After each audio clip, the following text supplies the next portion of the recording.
Öyle bir şey gördün mü sen hayatı boyunda? Ha? Orada da var. Çürümüş bazıları. Hala öbür tarafa doğru bakayım, tamam mı? Tamam. Sen nereden ufağa çıktın? Bilmiyorum ki ya. Mecbur tohumu götürdüm. Açıklığa gittim.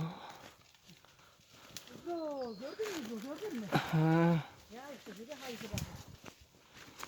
bu çürümüş.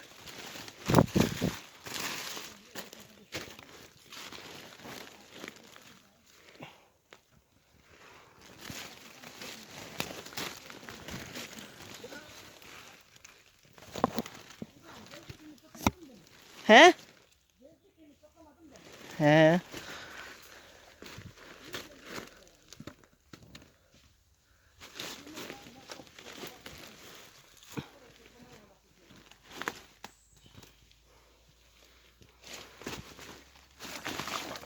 Bunlar çürüyenler.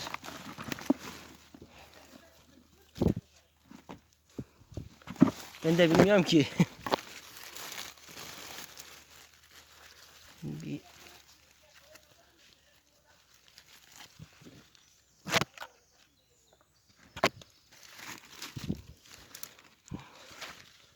çürümüş. He?